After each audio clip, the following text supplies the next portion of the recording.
Hello दोस्तों, कैसे हो दोस्तों। आज हम इस वीडियो में जो एनपीएस का एग्जिट एंड विथड्रॉल रूल्स का कल जो वीडियो आया था तो उसका सेकेंड पार्ट इस वीडियो में ला रहे हैं और इसमें जितने भी तरह के डाउट आपके बच गए हैं वो सारे डाउट्स क्लियर हो जाएंगे। जैसे कि क्या रिटायरमेंट से पहले पैसा निकाल सकते हैं या नहीं, ठीक है। What are the equity options available under NPS. जब आपका रिटायरमेंट हो जाएगा, सुपर एन्युएशन हो जाएगा, तो उसमें आपको कौन कौन सा एन्युटी खरीदने का ऑप्शन मिलेगा, किस तरह का ऑप्शन मिलेगा, जो जो ऑप्शन मिलेगा सारे आपको बताऊंगा। और whether the amount invested in annuity will be return. और जो जिस पैसे, जैसे 40% पैसे से आप एन्युटी खरीदेंगे तो जो 40% जो आपका पैसा जिससे खरीदे हैं वो पैसा आपको बाद में वापस मिलेगा या नहीं, ठीक है ना। इसी तरह के और सारे डाउट्स आपको क्लियर करेंगे। तो चलिए वीडियो स्टार्ट करते हैं। तो आप यहाँ देख सकते हैं कि जो पिछला वीडियो था उसमें आपको 25 नंबर क्वेश्चंस तक आपका डाउट्स क्लियर हो गया था। तो यहाँ पर ही उसका आगे जो पोर्शन है वो होगा, ठीक है। तो what are the provisions to settle the case upon unfortunate death of the subscriber. अगर मान लेते हैं कि सर्विस के दौरान अगर जो सब्सक्राइबर है गवर्नमेंट एम्प्लॉय उसका डेथ हो जाता है तो उस केस में उसका केस को कैसे सेटल किया जाएगा। तो है कि minimum of 80% of accumulated pension wealth will be utilised for monthly pension, monthly annuity और पेंशन। यानी कि जो भी पैसा उसके अकाउंट पे जमा हुआ है एनपीएस अकाउंट में, तो उसका जो 80% पैसा है उससे एन्युटी खरीदना होगा जिससे पेंशन मिलेगा, ठीक है ना, उसके फैमिली को। और जो लमसम अमाउंट 20% उसमें मिल जाएगा जो भी नॉमिनी है। तो remaining 20% of accumulated pension wealth shall be paid to the nominee or legal heir. Nominee है तो ठीक है, नहीं तो उसका जो मतलब कानूनी वारिस है उसको मिल जाएगा, ठीक है। कैन नॉमिनी या लीगल जो हायर है कम्प्लीटली विथड्रॉ एक्यूमुलेटेड पेंशन या वेल्थ विदाउट इन्वेनाइजेशन। कहने का मतलब है जो उसका नॉमिनी है क्या वो पूरे का पूरा पैसा निकाल सकता है। अगर एम्प्लॉय का डेथ हो गया सर्विस के दौरान तो उसका नॉमिनी पूरा पैसा निकाल सकता है, तो यस निकाल सकता है। If the accumulated pension wealth at the time of subscriber death is equal to or less than 5 lakh rupees. अगर 5 लाख रुपया से कम है, 5 लाख रुपया से कम है, तब वह पूरे का पूरा पैसा निकाल सकता है। However upon such exercise of the option the right of family members to receive any pension or annuity or other amounts under the NPS shall extinguish. तो अगर आप पूरा का पूरा पैसा ले लेते हैं, ठीक है, मिलने के लिए तो मिल जाएगा, 5 लाख रुपया से कम रहेगा तब मिल जाएगा। लेकिन अगर पैसा ले लेते हैं तो फिर उसके बाद कोई पेंशन वगैरह नहीं मिलेगा। इसी तरह से एक दोस्त ने मेरे पिछले वीडियो में कमेंट किया था कि उन्होंने रिटायरमेंट के बाद जो एन्युटी मिलता है एन्युटी भी उन्होंने ले लिया है, ठीक है। तो एन्युटी का जो अमाउंट है वो भी ले लिया है, तो क्या उसके बाद उनको कोई यूपीएस में वो ट्रांसफ़र हो सकते हैं नहीं यूनिफाइड पेंशन स्कीम में। तो बिल्कुल नहीं हो सकते हैं दोस्त, क्योंकि आपने जो 40% जो लमसम अमाउंट भी ले लिया, फिर एन्युटी खरीदा, तो एन्युटी जो लास्ट में था तो वो भी आपने रिटर्न ले लिया, तो उसके बाद आपको कुछ रहा है नहीं, तो इसलिए आप यूपीएस में नहीं जा सकते, ठीक है। What will happen if nomination is invalid. अगर नॉमिनेशन जो आप किए हैं वो इनवैलिड हो जाता है तो उस केस में क्या होगा। Where no valid nomination exist in accordance with these regulation at the time of exit on account of death of subscriber the nomination if any existing in the record of his or her employ for the purpose of receiving other admissible benefit shall be treated as nomination for exist under. ये होता है important, चलिए ठीक है। अब यहाँ अगला जो प्रश्न है ये वाला देख सकते हैं, ये वाला 31 number. What are the provisions in case of subscriber goes missing beyond being declared by the employer। जो भी अगर कभी होता है ऐसा कि जो एम्प्लॉई है, कर्मचारी है, वो मिसिंग हो गया, ठीक है ना। ऐसा होता है कभी कभी कि मिसिंग हो गया, कहीं घूमने गया और भीड़ भाड़ में मिस हो गया, ठीक है ना, बाद में पता ही नहीं चला कि वो कहाँ गया, ठीक है ना। तो उस केस में अगर उसका जो एम्प्लॉयर है यानी जो भी डिपार्टमेंट है अगर उसको मिसिंग डिक्लेयर कर दिया जाता है तो उस केस में क्या होगा। That 20% of the accumulated pension wealth shall be paid as interim relief in lump sum to nominee. तो उसका जो भी नॉमिनी है उसको 20% पैसा लमसम दे दिया जाएगा, ठीक है ना, ऑफ द सब्सक्राइबर का जो नॉमिनी है उसको मिल जाएगा। And the remaining 80% of the accumulated pension wealth of subscriber shall be mandatorily utilise for purchase of default annuity after determination of subscriber age missing. अगर पता चल जाता है वो मिसिंग एक्चुअल में है तो 80% पैसे से उसको क्या किया जाएगा, एन्युटी खरीदना पड़ेगा उसके फैमिली मेम्बर को और उसी से उनको पेंशन मिलेगा, ठीक है ना। अब ये जो कुछ और चीज़ें इंपॉर्टेंट आपको बताते हैं, ठीक है ना। मैंने हाईलाइट कर दिया है, ठीक है ना, क्योंकि हर चीज़ बताएंगे तो बहुत लंबा हो जाएगा यार, तो इसलिए मैंने इंपॉर्टेंट है उसको मैंने हाईलाइट करके रखा ऑलरेडी ताकि बताने में आसानी हो। तो can I partially withdraw fund from my accumulated pension wealth before exit, तो एग्जिट से पहले आप पैसा निकाल सकते हैं कि नहीं पार्शियली, तो बिल्कुल आप निकाल सकते हैं कुछ विशेष केस में, जब आपको तो कौन कौन किस केस में निकाल सकते हो मैं आगे बताऊंगा। और 25% ही पैसा निकाल सकते हैं, वो भी 25% जो आपका खुद का कंट्रीब्यूशन है, खुद का, ठीक है ना, तो खुद का जो कंट्रीब्यूशन है उसका 25% निकाल सकते हैं। तो up to how much funds can be partially withdrawal, कितना फंड आप पार्शियली निकाल सकते हैं, तो अप टू 25% ओन कंट्रीब्यूशन, आपका खुद का कंट्रीब्यूशन है उसका 25% आप पैसा निकाल सकते हैं, ठीक है। अगला जो प्रश्न है how many times can I partially withdraw funds, तो कितने बार आप निकाल सकते हैं मैक्सिमम, तो yes you are allowed to partially withdraw maximum of 3 times during the entire tenure of subscription under the NPS, यानी कहने का मतलब यह है कि पूरा सर्विस पीरियड में आप मैक्सिमम 3 बार ही पार्शियली विथड्रॉ कर सकते हैं, ठीक है। When can I initiate my first partial withdrawal, तो पहली बार आप कब निकाल सकते हैं, कितने बार सर्विस होने के बाद आप पहला पार्शियल विथड्रॉ कर सकते हैं।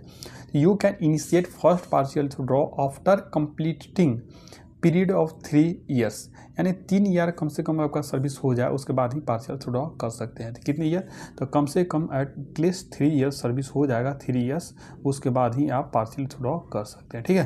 पार्शियल विथड्रॉ करने कम से कम 3 साल सर्विस होना जरूरी है। Is there any time gap between 2 partial withdrawal, तो 2 पार्शियल विथड्रॉल के बीच में कोई टाइम गैप होना जरूरी है, तो no. However you will receive 25% of own contribution made between 2 partial withdrawal, ठीक है। अगला जो प्रश्न है what are the condition under which partial withdrawal can be exercised, तो जैसा आपको बताया था कि पार्शियल विथड्रॉल कुछ विशेष केस में ही निकाल सकते हैं, तो यहाँ पर वो सब कंडीशन दिया हुआ है, जैसे कि for higher education of his or her children including legally adopt, यानी अपने बच्चों के हायर एजुकेशन कराने के लिए पैसे की ज़रूरत है तो आप निकाल सकते हैं। For marriage of his or her children, अपने बच्चों को शादी करने के लिए भी निकाल सकते हैं। फॉर द परचेज और construction of residential house or flat, तो और हिज और होन नेम, अपने नाम पर अगर कोई आप रेसिडेंशियल फ्लैट कंस्ट्रक्शन कर रहे हैं या ख़रीद रहे हैं, या ज्वाइंट नेम पर भी अपनी फैमिली के वाइफ के साथ तब भी आप, या हस्बैंड के साथ तब भी आप खरीद सकते हैं। In case the subscriber already owns either individually or in the joint name residential house or flat other than ancestral property no withdrawal, कहने का मतलब है कि आपके नाम पर पहले से ही कोई फ्लैट या रेसिडेंशियल हाउस है, तो उस केस में आप घर बनाने के लिए नहीं निकाल सकते, क्योंकि आपका नाम पर ऑलरेडी है, तो इसलिए आप पहले नहीं निकाल सकते, ठीक है ना। अगर नहीं है तो फिर आप बना रहे तब निकाल सकते हैं। For treatment of specified illness if the subscriber his legally wedded spouse children including legally adopted children or dependent parents suffer from any specified illness, अगर आप या आपके जो डिपेंडेंट फैमिली मेम्बर्स हैं उनमें से कोई भी इन बीमारी से ग्रसित हैं, तो उस केस के लिए आप इलाज कराने के लिए निकाल सकते हैं, जैसे cancer, kidney failure, primary pulmonary, ये सब देख सकते हैं, multiple sclerosis, major organ transplant, इस टाइप से जो बीमारी है, तो इस सब बीमारी का आप नाम देख सकते हैं, स्क्रीनशॉट ले सकते हैं, ठीक है। अगला जो है कि to meet medical and incidental expenses arising out of the disability, ठीक है, डिसेबिलिटी के कारण कुछ मेडिकल खर्चे लग रहे हैं, तो उसके लिए भी आप निकाल सकते हैं। Towards meeting the expenses by subscriber for skill development, आपका खुद का स्किल डेवलपमेंट करने के लिए कोई कोर्स ज्वाइन किए हैं तो उसमें जो खर्चे लग रहे हैं तो उसके लिए भी आप पैसे निकाल सकते हैं। तो इस टाइप से आप देख सकते हैं कि बहुत सारा दिया हुआ है, ठीक है। तो अगला जो प्रश्न है कि what is the procedure if I am unable to submit my partial withdrawal application due to specified illness, तो the request for withdrawal may be submitted through any family member of such subscriber, अगर आप बीमार हैं, ठीक ना, और सब जैसा कि तो आप कैसे जाके एप्लीकेशन दे सकते हैं, क्योंकि आप तो लीव पे रहेंगे और आप बीमार हैं, आप उस कंडीशन में नहीं है, तो आपके फैमिली मेम्बर दे सकते हैं, ठीक है ना। Is nomination mandatory in NPS, तो एनपीएस में मैंडेटरी नॉमिनेशन है, ठीक है ना। तो नॉमिनेशन अगर आपने अभी तक नहीं किया है तो आपको नॉमिनेशन कर देना होगा। आजकल ऑनलाइन भी नॉमिनेशन होने लगा है, आपको पता नहीं है अगर कि नॉमिनी कैसे ऐड करें एनपीएस अकाउंट में, तो आप मुझे बताइएगा कमेंट करके, तो मैं आपको एक वीडियो बना दूंगा जिसमें नॉमिनी कैसे ऐड करते हैं, हैं, ठीक है। और आपका नॉमिनी ऐड हुआ है नहीं, ये चेक कैसे करें वो भी मैं आपको बता दूंगा, ठीक है। हु कैन बी नॉमिनेटेड, तो नॉमिनी किसको आप बना सकते हैं। If a subscriber has a family at the time of making a nomination, the nomination shall be in favour of one or more person belonging to his or family. आप अपने family के किसी एक या एक से अधिक फैमिली मेम्बर को नॉमिनी बना सकते हैं। What is the definition of family for the purpose of nomination under NPS? तो NPS के अंतर्गत जो फैमिली का डेफिनेशन है उसमें कौन कौन फैमिली मेम्बर में आ सकते हैं। In relation to a male subscriber, अगर आप मेल हैं तो shall means his legally wedded wife, तो आपकी वाइफ है वो आपका आ जाएगी फैमिली मेम्बर में। His children whether married or unmarried, आपके जो बच्चे हैं मैरिड हैं तब भी और अनमैरिड है तब भी। His dependent parents and digit sons widow, तो आपके जो बच्चे हैं वो भी, अगर कोई आपका सन है उसका वो डेथ हो गया तो उसके जो विधवा पत्नी है वो भी, एंड चिल्ड्रेन, ठीक है। In relation to a family, ये सब देख सकते हैं, उतना इंपॉर्टेंट नहीं है, ठीक है। अगला जो प्रश्न है कि can I nominate more than one person and what shall be percentage of accumulated pension wealth among nominee, तो क्या आप एक से ज़्यादा आदमी को नॉमिनी बना सकते हैं फैमिली को, तो बिल्कुल बना सकते हैं। और कितना कितना परसेंटेज देना है, तो yes you can nominate more than one nominee and can assign percentage of accumulated pension wealth among them in a way that the total of some assignment should be equal to 100। और आप उनको इस तरह से बांटें ताकि सभी को जोड़ने पर 100 आ जाए। जैसे किसी को 50 दे सकते हैं, किसी को 25, किसी को 25, तो 3 गो आदमी 100 हो गया, या दो आदमी है तो 50-50 कर सकते हैं, ठीक है। Is it mandatory to file fresh nomination after the marriage, अगर आपका शादी हो गया तो क्या उसके बाद फ्रेश नॉमिनेशन फाइल करना जरूरी है। तो yes, a fresh nomination is required to be made by the subscriber upon his or marriage. आपका शादी हो जाता है तो उसके बाद फ्रेश नॉमिनेशन भरना जरूरी है, ठीक है ना। What will happen to my nomination if I have not filed a fresh nomination after marriage, अगर आपने शादी के बाद फ्रेश नॉमिनेशन नहीं भरा है तो क्या होगा। The nomination made before marriage becomes invalid and you have to submit a nomination again, तो जो भी आपने पहले नॉमिनेशन ऐड किया वो अपने आप ख़त्म हो जाएगा, ठीक है। और आपको फिर से नॉमिनी ऐड करना। तो आप ये देख सकते हैं, can I nominate A minor, क्या आप छोटे बच्चे जो भी माइनर होते हैं 18 साल से कम, तो उनको नॉमिनी बना सकते हैं या नहीं। तो yes, the nomination can be wholly or partially in favour of a minor, तो आप माइनर को भी नॉमिनी बना सकते हैं, ठीक है ना। Further the subscriber may appoint a major person of his or फर्मी to be guardian of the minor nominee, लेकिन अगर माइनर को बनाया है तो एक अपने फैमिली मेम्बर को किसी बड़े जो मेजर हैं जो 18 साल से ज़्यादा एज है उनको उनका गार्जियन बनाना पड़ेगा, ठीक है। तो इस तरह से देखते हैं व्हाट इज एनवीटी, तो एनवीटी क्या होता है। जैसे कि आप देखते हैं कि रिटायरमेंट के बाद एनवीटी खरीदना होता है, तो एनवीटी होता क्या है। तो annuity means series of payment या benefits to the subscriber at specified interval as per the choice of subscriber. तो एन्युटी आप समझ सकते हैं कि एक तरह का पेंशन होगा, जो पेंशन होता है उसी को एन्युटी खरीदते हैं, बोला जाता है टेक्निकल टर्म में। तो main objective of annuity to give regular income to the subscriber even after retirement, तो रिटायरमेंट के बाद भी उनको हर महीने समय पर पेंशन मिलते रहे, उनको कुछ पैसे मिलते रहे, उसी के लिए एन्युटी खरीदना होता है। एनवीटी का यही पर्पस होता है। What is default NVT under NPS, तो एनपीएस के अंदर का डिफ़ॉल्ट एनवीटी क्या होता है। अगर आपने कोई एनवीटी अपने आप से चूज नहीं करेंगे तो जो डिफ़ॉल्ट वाला रहेगा वही दे दिया जाएगा। तो डिफ़ॉल्ट एनवीटी है क्या। The following shall be the default NVT contract applicable providing NVT for life of the subscriber and his or her spouse if any, with provision for return of purchase price of the annuity, and on the demise of such subscriber and his spouse the annuity be reissued to the family members। तो जो default है उसमें क्या होता है कि आपको pension मिलेगा, आपके डेथ के बाद आपको स्पाउस को पेंशन मिलेगा और उनका भी डेथ होगा तो जो भी एन्युटी का पैसा है, जिस पैसे से आपने एन्युटी खरीदा है, तो वो पैसा आपके फैमिली मेम्बर को वापस कर दिया जाएगा, ठीक है ना, at the date of premium prevalent at the time of purchase, ठीक है, यही है। तो what are the option in the absence of default annuity, what are the options in the absence of the default annuity, default annuity के absence में और कौन सा ऑप्शन है।